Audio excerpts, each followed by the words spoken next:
नमस्कार दोस्तों, अगर आप लोग यूजी फाइनल या पीजी फाइनल में आर्ट्स, साइंस या कॉमर्स किसी में भी हैं तो ये वीडियो सबके लिए समान है। तो मैं बिना टाइम वेस्ट किए पॉइंट टू पॉइंट बात करूंगा और आपके एक एक डाउट को क्लियर कर दूंगा। तो पहला सवाल कि पेपर कैसा होगा, तो इसके बारे में मैं आपको बता दूं कि पेपर आपका वैसा ही होगा जैसा हमेशा फाइनल ईयर का होता है।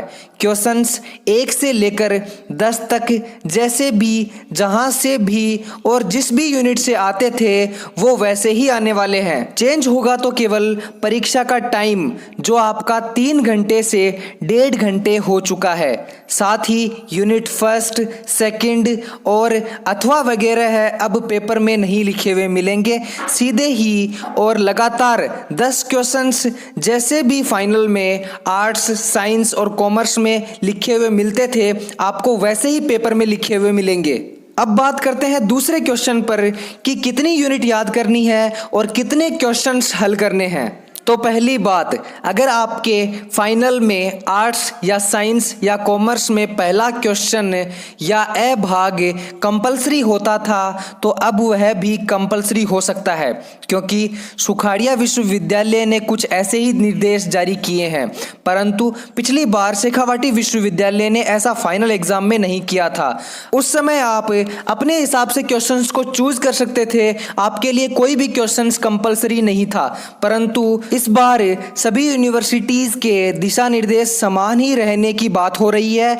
लगभग एक ही समान समय पर एग्जाम और रिजल्ट जारी होंगे। तो सुखाड़िया विश्वविद्यालय ने जो दिशा निर्देश जारी किया है उस हिसाब से कहा जा सकता है कि कंपलसरी क्वेश्चन आने के चांसेस ज़्यादा हैं। बाकी जिस यूनिवर्सिटी में आप पढ़ते हैं वो यूनिवर्सिटी भी चूज कर सकती है कि ये क्वेश्चन आपको कंपलसरी दिया जाए या ऑप्शनल। लेकिन इस एक क्वेश्चन के अलावा आप बाकी क्वेश्चंस अपने हिसाब से चूज कर पाएंगे। बस ध्यान ये रखना है कि आपको केवल 50% ही प्रश्न पत्र को हल करना है।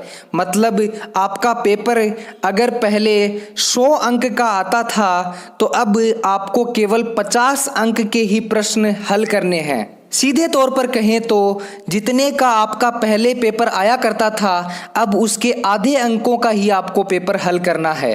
तो अब बात करते हैं कि आपको कितनी यूनिट याद करनी है। तो दोस्तों, अगर आप एक यूनिट भी कंप्लीट कर लेते हैं जिसमें हमेशा 2 क्वेश्चन एग्जाम में आते हैं तो आप 80% पेपर हल कर पाएंगे। और अगर आप 100% पेपर हल करना चाहते हैं तो आपको 1.5 यूनिट याद करनी होगी। लेकिन अगर आप केवल पास होना चाहते हैं तो आपको आधी यूनिट भी बहुत है, क्योंकि आधी यूनिट से एक क्वेश्चन आएगा और वो 40% हो जाएगा और वो पास करने के लिए बहुत है। तो अब आप पर है कि आप आधी आधी करके 3 यूनिट याद कर सकते हैं या 1 यूनिट कंप्लीट करके 1 यूनिट आधी याद कर सकते हैं। अगर आप पास होना चाहते हैं तो अपने हिसाब से देख लें, और अगर आप 100% पेपर को अटेम्प्ट करना चाहते हैं तो उस हिसाब से तैयारी कर सकते हैं। तो उम्मीद है आपके सारे डाउट्स क्लियर हो चुके होंगे। अगर फिर भी आपका कोई डाउट बचा है तो प्लीज़ हमें कमेंट कर दीजिए, हम आपके कमेंट्स का ज़रूर जवाब देंगे। धन्यवाद।